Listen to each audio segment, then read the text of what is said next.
നമസ്കാരം. ഈ നിയമസഭാ തെരഞ്ഞെടുപ്പ് സമയത്ത് കാസർഗോഡ് ജില്ലയിലെ കാഞ്ഞങ്ങാട് മണ്ഡലത്തിൽ എന്താണ് സംഭവിക്കുന്നത് എന്ന് നോക്കാം. കാസർഗോഡിന്റെ സാംസ്കാരിക തലസ്ഥാനമാണ് അത്. രാഷ്ട്രീയമായി ചുവപ്പുകോട്ടയെന്ന് വിശേഷിപ്പിക്കപ്പെടുന്ന മണ്ണാണ് കാഞ്ഞങ്ങാടിൻ്റേത്. പക്ഷേ ഇത്തവണ ഈ കോട്ടയ്ക്ക് ചുറ്റും മാറ്റത്തിന്റെ കാറ്റുകൾ വീശുന്നുണ്ടോ? റവന്യൂ മന്ത്രി എന്ന നിലയിലും ജനകീയ നേതാവ് എന്നുള്ള നിലയിലും ഇ ചന്ദ്രശേഖരൻ കാത്തുസൂക്ഷിച്ച ആ വലിയ ഭൂരിപക്ഷം ഇത്തവണ ഗോവിന്ദൻ പള്ളിക്കാപ്പിലൂടെ നിലനിർത്താൻ CPI ശ്രമിക്കുന്നു. മറുഭാഗത്ത് അപ്രതീക്ഷിതമായ തന്ത്രങ്ങളും ഷൈജി ഓട്ടപ്പള്ളിയിലൂടെ UDF അട്ടിമറി ലക്ഷ്യമിടുന്നു. ഇതിനിടയിൽ M ബൽരാജിലൂടെ BJP നടത്തുന്ന കരുനീക്കങ്ങൾ ആരുടെ കണക്കുകൂട്ടലുകളെയാണ് തെറ്റിക്കാൻ പോകുന്നത്? LDFിനെ സംബന്ധിച്ച് നോക്കുകയാണെങ്കിൽ അവിടെ ഗോവിന്ദൻ പള്ളിക്കാപ്പിലാണ് LDFിൻ്റെ സ്ഥാനാർത്ഥി. CPIയുടെ സ്ഥാനാർത്ഥിയാണ് അദ്ദേഹം.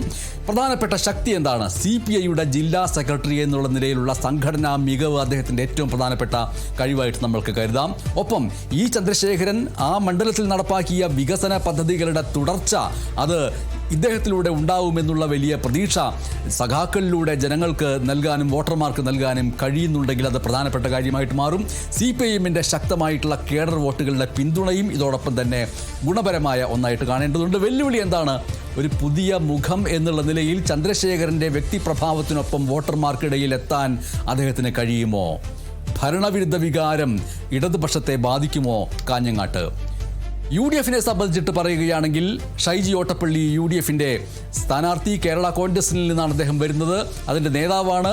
അദ്ദേഹത്തിൻ്റെ ശക്തി എന്ന് പറയുന്നത് കാഞ്ഞങ്ങാട് മണ്ഡലത്തിൽ വലിയൊരു വിഭാഗം വരുന്ന കുടിയേറ്റ വോട്ടുകളിലും ക്രൈസ്തവ വോട്ടുകളിലും ഷൈജിയിലൂടെ സ്വാധീനം ഉറപ്പിക്കാൻ UDF ലക്ഷ്യമിടുന്നു എന്നുള്ളതാണ്. കോൺഗ്രസ് നേരിട്ട് മത്സരിക്കാതെ ഘടകകക്ഷിക്ക് ഈ സീറ്റ് നൽകിയത് ഒരു തന്ത്രപരമായ നീക്കമായിട്ടും വിലയിരുത്തപ്പെടുന്നുണ്ട്. പ്രധാനപ്പെട്ട വെല്ലുവിളി എന്ന് പറയുന്നത് കോൺഗ്രസ് വോട്ടുകൾ കേരള കോൺഗ്രസിൻ്റെ സ്ഥാനാർത്ഥിക്ക് പൂർണ്ണമായിട്ട് ലഭിക്കുമോ എന്നുള്ളതാണ്. സീറ്റ് കൈമാറ്റത്തിൻ്റെ കാര്യത്തിൽ പ്രാദേശികമായിട്ടുള്ള കോൺഗ്രസ് പ്രവർത്തകർക്കിടയിൽ ഉണ്ടായിട്ടുള്ള അതൃപ്തി വോട്ടിനെ ബാധിക്കുമോ എന്നുള്ള ചോദ്യം പല ഭാഗങ്ങളിൽ നിന്ന് വരികയുണ്ടായി. അങ്ങനെ ഒരു അതൃപ്തിയുടെ പ്രശ്നമേ ഇല്ല എന്നുള്ള മറുപടി സ്ഥാനാർത്ഥിയും ഒപ്പം നിൽക്കുന്നവരും സൂചിപ്പിക്കുകയും ചെയ്തു. വോട്ടർമാർ അതിൽ ഏത് നിലപാടെടുക്കുമെന്നുള്ളതാണ് പ്രധാനപ്പെട്ട കാര്യം. ഏതായാലും NDAയിലേക്ക് വരികയാണെങ്കിൽ NDAയെ സംബന്ധിച്ചിട്ട് BJPയുടെ M ബൽരാജാണ് അവിടുത്തെ സ്ഥാനാർത്ഥി. കാഞ്ഞങ്ങാടിനെ സംബന്ധിച്ചിട്ട് കാസർഗോഡ് ജില്ലയിൽ BJPയുടെ ഏറ്റവും കരുത്തരായിട്ടുള്ള നേതാക്കളിൽ ഒരാളാണ് ഈ M ബൽരാജ് എന്ന് പറയുന്നത്. അപ്പോൾ BJPക്ക് കാഞ്ഞങ്ങാട് നഗരസഭാ പരിധിയിലുള്ള വലിയൊരു വോട്ട് ബാങ്ക് അത് പ്രധാനപ്പെട്ട ഗുണപരമായിട്ടുള്ള ഒന്നായിട്ട് BJPക്ക് വന്നു എന്ന് വന്നേക്കാം.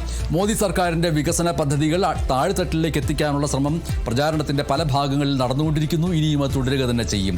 പക്ഷേ BJPയെ സംബന്ധിച്ചിട്ടുള്ള വെല്ലുവിളി എന്ന് പറയുന്നത് ഇവിടെ കാഞ്ഞങ്ങാട്ട് ത്രികോണ മത്സരം ശക്തമാകുമ്പോൾ ആ ത്രികോണ മത്സരം മുറുകുമ്പോൾ നിഷ്പക്ഷമായിട്ടുള്ള വോട്ടുകളൊക്കെ ആർക്കൊപ്പം നിൽക്കുമെന്നുള്ള ചോദ്യത്തിന് വോട്ടർമാരാണ് ഉത്തരം പറയേണ്ടത് എന്നുള്ളതാണ്. പക്ഷേ ഇതോടൊപ്പം തന്നെ കാസർഗോഡ് ജില്ലയിൽ പൊതുവേ ഉള്ളതും കാഞ്ഞങ്ങാട് ശക്തമായിട്ടുള്ളതുമാണ് എൻഡോസൾഫാൻ്റെ ദുരിതബാധിതർ. അതുമായി ബന്ധപ്പെട്ട വിഷയം എങ്ങനെ കൈകാര്യം ചെയ്യുന്നു, അതിൽ വോട്ടർമാരെ എങ്ങനെ കണക്കിലെടുക്കുന്നു, അവരുടെ ചോദ്യങ്ങൾക്ക് ഏത് രീതിയിൽ ഉത്തരം നൽകുന്നു എന്നുള്ളത് പ്രധാനപ്പെട്ട കാര്യമാണ്. കാഞ്ഞങ്ങാട് ജില്ലാ ആശുപത്രിയും പുനരധിവാസ പദ്ധതികളും ഒക്കെ ഇന്നും പൂർണ്ണമായ ലക്ഷ്യത്തിലെത്തിയിട്ടില്ല എന്നുള്ള പരാതി പല ഭാഗത്തു നിന്നുമുണ്ട്. അതിലൊക്കെ സർക്കാരിൻ്റെ പങ്ക് എന്താണ്? ആരോഗ്യമേഖലയെ സംബന്ധിച്ചിട്ടുള്ള ചോദ്യങ്ങൾ വരുന്നു. കാസർഗോഡ് മെഡിക്കൽ കോളേജിൻ്റെ പ്രവർത്തനം സംബന്ധിച്ചിട്ടുള്ള കാര്യങ്ങൾ അത് മന്ദഗതിയിലാണെന്നുള്ള ആക്ഷേപം പല ഭാഗത്തുനിന്ന് ഉയരുന്നുണ്ട്. കാസർഗോഡ് കാഞ്ഞങ്ങാട് ജില്ലാ ആശുപത്രിയിലെ സൗകര്യങ്ങളുടെ പോരായ്മയെക്കുറിച്ച് പറയുന്നു, മികവിനെക്കുറിച്ച് മറുവാദങ്ങൾ വരുന്നു. കാഞ്ഞങ്ങാട് കാണിയൂർ റെയിൽവേ പദ്ധതിയുമായി ബന്ധപ്പെട്ടിട്ടുള്ള ആവശ്യങ്ങൾ പതിറ്റാണ്ടുകളായിട്ടുള്ള ആവശ്യം നടപ്പിലാക്കാൻ വേണ്ടിയിട്ട് MLAയുടെ ഭാഗത്ത് നിന്ന് എന്ത് ഗുണപരമായ കാര്യമുണ്ടായി എന്നുള്ള ചോദ്യം വരുന്നു. മറുപടിയുണ്ട്. എന്നാൽ അങ്ങനെ ഒരു സമ്മർദ്ദമേ ഉണ്ടായിട്ടില്ല എന്നുള്ള മറുവാദങ്ങളുമുണ്ട്. ഇതിൽ ഏറ്റവും പ്രധാനപ്പെട്ട കാര്യം ഇടതുകോട്ടയിലെ ഭൂരിപക്ഷം എന്നുള്ളതാണ്. കാഞ്ഞങ്ങാടിനെ സംബന്ധിച്ചിട്ട് 2021 27,139 വോട്ടിൻ്റെ വൻ ഭൂരിപക്ഷത്തിലാണ് LDF അവിടെ ജയിച്ചത്. അത്ര വലിയൊരു വിടവ് നികത്താനായിട്ട് ഷൈജി ഓട്ടപ്പള്ളിക്ക് കഴിയുമോ എന്നുള്ള ചോദ്യം അവിടെ നിന്ന് വരുന്നു. LDFിനോട് ചോദിക്കാനുള്ളൊരു ചോദ്യം, ഈ ചന്ദ്രശേഖരൻ എന്ന അതികായനെ മാറ്റിയിട്ട് ഗോവിന്ദൻ പള്ളിക്കാപ്പിലിനെ ഇറക്കിയത് CPIക്കുള്ളിലെ ഗ്രൂപ്പ് പോരാണോ എന്നുള്ള ചോദ്യം ചില ഭാഗങ്ങളിൽ നിന്ന് ഉയരുകയുണ്ടായി. ചന്ദ്രശേഖരൻ്റെ 10ാം വർഷത്തിൽ മണ്ഡലത്തിൽ ഭരണവിരുദ്ധ വികാരം ഇല്ല എന്ന് ഉറപ്പുണ്ടോ എന്നുള്ള ചോദ്യം LDFിനോടുള്ള ചോദ്യമായിട്ട് വരുന്നു. UDFിനോടുള്ള ചോദ്യം വരുന്നത് കാഞ്ഞങ്ങാട് കോൺഗ്രസിന് വിജയസാധ്യതയുള്ള മണ്ഡലമായിട്ടും എന്തുകൊണ്ടാണ് കേരള കോൺഗ്രസിനെ വിട്ടു നൽകിയത്?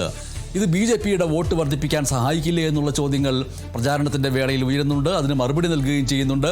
NDAയോടുള്ള ചോദ്യം എന്ന് പറയുന്നത് കാസർഗോഡ് ജില്ലയിൽ BJP വലിയൊരു ശക്തിയായിട്ട് വളരുന്നു എന്ന് പറയുമ്പോഴും കാഞ്ഞങ്ങാട് പോലെ ഒരു മണ്ഡലത്തിൽ എന്തുകൊണ്ടാണ് അവർക്ക് രണ്ടാം സ്ഥാനത്തേക്ക് പോലും എത്താൻ കഴിയാത്തത് എന്നുള്ള ചോദ്യം വരുന്നുണ്ട്. 2021 ഫലം നമ്മൾ ഓർക്കേണ്ടതുണ്ട്. E. ചന്ദ്രശേഖരൻ LDF 84,665 വോട്ട് നേടി. PV സുരേഷ് UDF 57,526 വോട്ടുകൾ നേടാനേ കഴിഞ്ഞുള്ളൂ. ഭൂരിപക്ഷം എന്ന് പറയുന്നത് 27,139 വോട്ടുകൾക്കാണ്. അതിൻ്റെ ഭൂരിപക്ഷത്തിനാണ് E. ചന്ദ്രശേഖരൻ LDF അവിടെ ജയിച്ചത് എന്നുള്ളതാണ്. എന്തായാലും CPIയുടെ കേരളത്തിൽ തന്നെ ഏറ്റവും സുരക്ഷിതമായ മണ്ഡലങ്ങളിലൊന്നാണ് കാഞ്ഞങ്ങാട്. അതുകൊണ്ട് തന്നെ ഗോവിന്ദൻ പള്ളിക്കാപ്പിലിന് അത് വിജയിപ്പിക്കേണ്ടത് അഭിമാന പോരാട്ടവുമാണ്. മറ്റ് രണ്ട് സ്ഥാനാർത്ഥികളും പോരാട്ടം തുടരുകയാണ്. കാഞ്ഞങ്ങാട്ട് നിന്നുയരുന്ന രാഷ്ട്രീയവും ജനകീയവുമായ ചോദ്യങ്ങളെല്ലാം അവിടുത്തെ വോട്ടർമാരുടെ മനസ്സിലുമുണ്ട്. ആ വോട്ടർമാരുടെ ഹിതത്തിന് അഥവാ ജനഹിതത്തിന് വിധി വിട്ടുകൊണ്ട് നന്ദി, നമസ്കാരം.